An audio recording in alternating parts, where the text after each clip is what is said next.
In this episode, we're going to get comfortable with a situation that shows up in almost every real privacy program. Another organization doing work for you that involves personal data. Outsourcing can be as simple as using a help desk vendor or as big as moving your entire customer platform to a cloud provider. The privacy risk is not just that something could go wrong, but that your organization can still be responsible even when someone else is touching the data.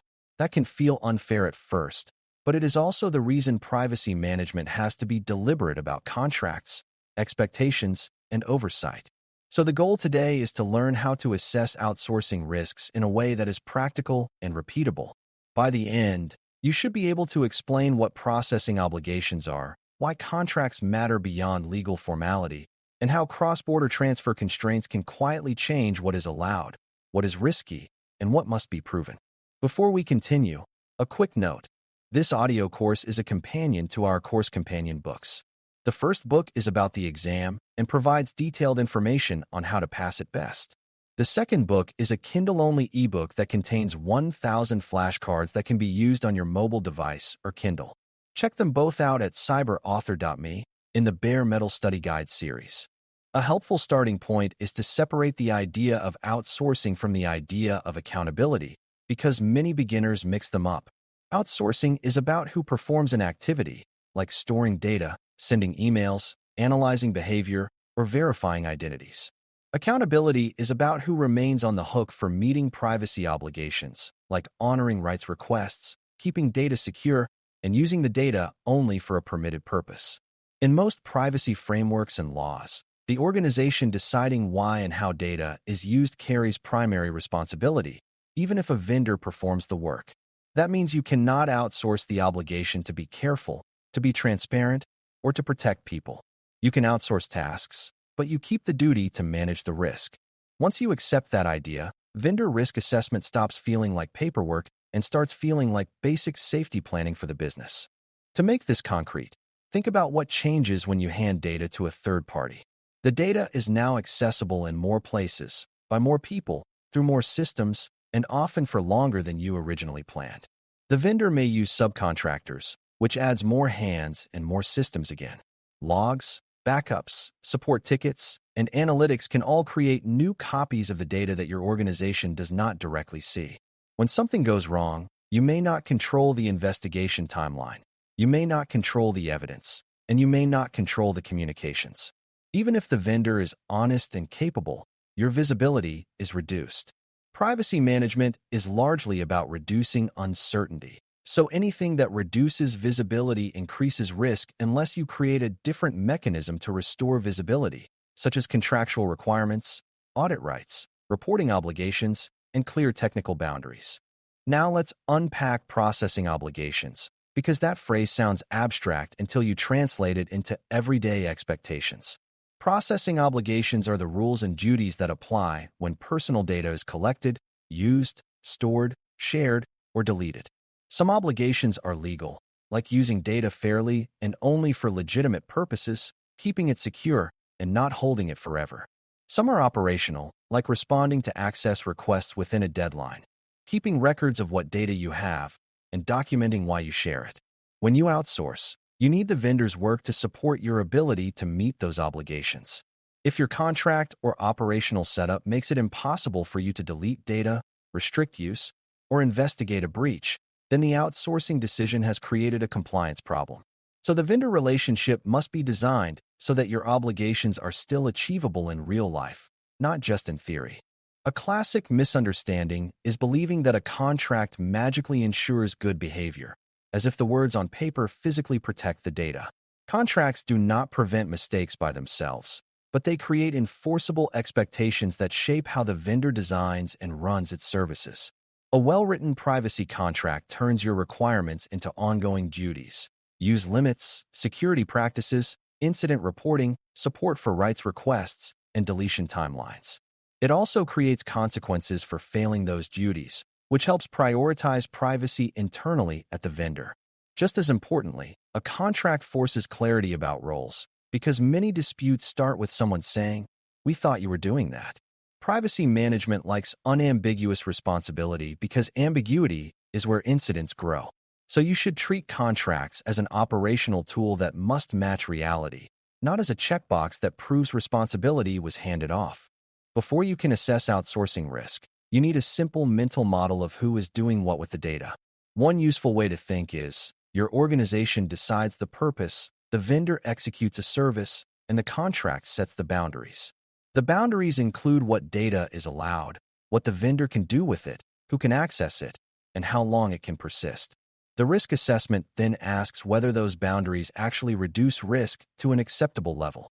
If the vendor has broad permissions, vague purpose language, and no deletion commitment, then the boundaries are weak even if the vendor is popular. On the other hand, if the vendor only receives the minimum data needed, cannot reuse it for anything else, and must prove deletion, then the boundaries are strong. This is why privacy leaders care so much about data minimization, retention limits, and secondary use restrictions in vendor relationships. Let's talk about contracts and processing terms in more detail, because there are a few elements that show up repeatedly for good reasons. One element is the purpose limitation. The vendor can process the data only to provide the agreed service, and not for unrelated analytics, advertising, or product improvement unless clearly allowed. Another element is confidentiality. The vendor must ensure that employees and subcontractors are bound to protect the data, with access limited to those who truly need it. Another is security. The vendor must implement measures appropriate to the risk, not just promise to be secure in general.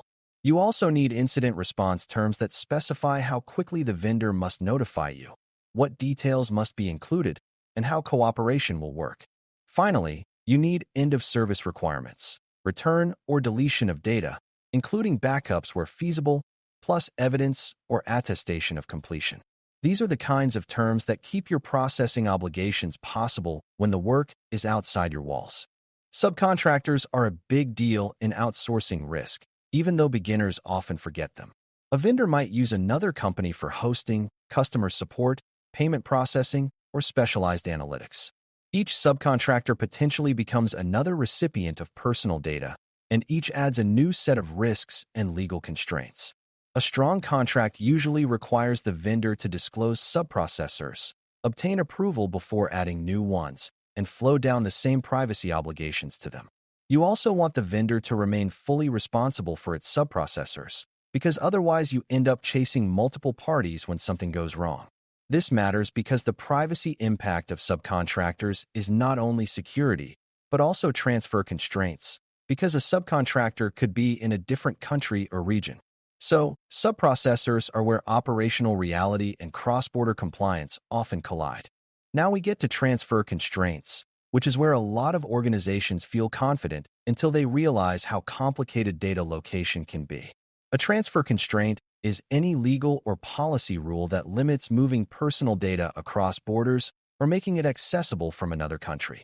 Some laws care about where data is stored, others care about where it can be accessed, and others care about both. Some rules require a specific legal mechanism to allow transfer, like contractual commitments and risk assessments. Some rules restrict certain data categories or require government approvals. Even if you are not memorizing specific legal mechanisms for an exam, you need the operational understanding that outsourcing can create cross-border flows you did not intend. If a support engineer in another region can access production data, that may be treated as a transfer. If backups are replicated across regions for resilience, that can be a transfer. Your assessment must therefore ask not just where the vendor is headquartered, but where the data is stored, processed, and accessible. A practical way to assess transfer constraints without getting lost is to ask a series of operational questions that reveal reality. Where will the data be hosted by default, and what options exist to keep it in a specific region? Who can access the data for support, and from what locations? What monitoring, logging, or analytics systems receive copies of the data, and where are those systems located? What subcontractors are used, and where do they operate? What happens during an outage? Because disaster recovery sometimes shifts processing to a different region. Also consider how long data persists in backups and logs, because a vendor may delete the primary data but keep backups for months. These questions turn transfer constraints from a legal concept into a map of actual data movement. If you cannot draw a simple picture of the data flow, you probably cannot defend the transfer decision. One reason transfer constraints matter so much is that they influence your contract strategy and your vendor selection. If you are required to keep certain data in a region, you may need a vendor that can commit to regional hosting and limit remote access.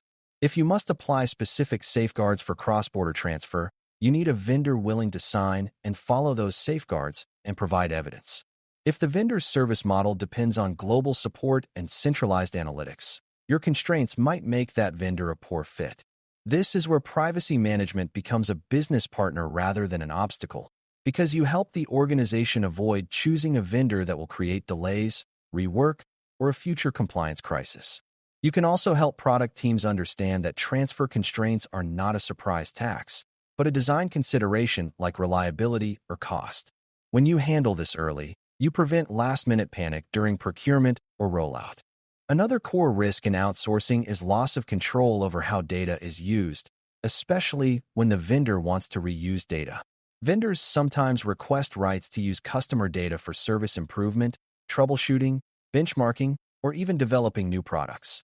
Some of these uses can be legitimate and beneficial, but they must be carefully defined, limited, and aligned with your commitments to individuals. A beginner-friendly way to think about this is, if the person who provided the data heard this extra use explained plainly, would it match what they would reasonably expect? If not, that extra use can create fairness and transparency problems. Contractually, you can limit reuse by requiring anonymization where possible, restricting reuse to aggregated insights, or requiring explicit permission for any use beyond providing the service. Operationally, you can minimize what the vendor receives so that reuse is less sensitive in the first place. The risk assessment should treat secondary use as a first-class issue, not an afterthought. Let's address a misconception that can trip up learners: the idea that the safest vendor is always the biggest brand name. Large vendors often have mature security programs and strong compliance documentation, which can be helpful. But large vendors also tend to have standardized contracts, complex subprocessor networks, and services designed for broad global scaling. That can make it harder to tailor terms, restrict transfers, or enforce tight retention rules. Smaller vendors may be more flexible, but may lack mature controls or the ability to produce evidence. So vendor risk assessment is not popularity-based, it is fit-based. The best choice is the one that can meet your privacy obligations with the least friction and the most demonstrable control. Your job in privacy management is to make that fit visible by translating business needs into privacy requirements that can be tested and contracted.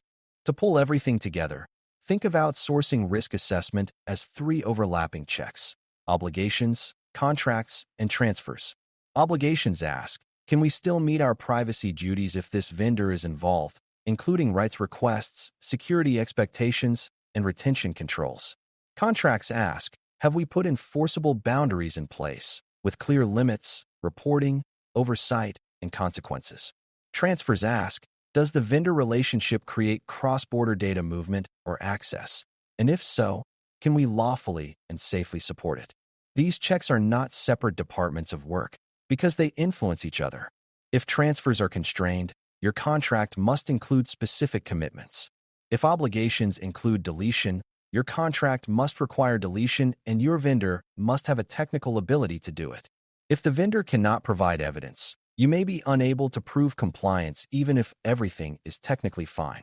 This is why privacy management cares about operational accuracy and documentation, not just good intentions. As you start thinking like a privacy manager, you'll notice that good outsourcing decisions create a kind of calm. People know where data goes, why it goes there, and what happens when something changes. Contracts are not mystery documents, but living expectations connected to procurement, security, and operations. Transfer constraints are not discovered during an incident or a regulator question, but handled as part of planning and vendor onboarding. The overall lesson is that outsourcing is normal, but unmanaged outsourcing is a risk multiplier. When you build a habit of mapping processing activities, connecting them to obligations, and turning those obligations into enforceable contract terms that respect transfer constraints, you make privacy resilient. That resilience is what allows the business to move fast without getting reckless, because privacy is built into decisions rather than bolted on afterward. Thanks for listening. For more audio courses, daily newsletters, and more, please visit baremetalcyber.com.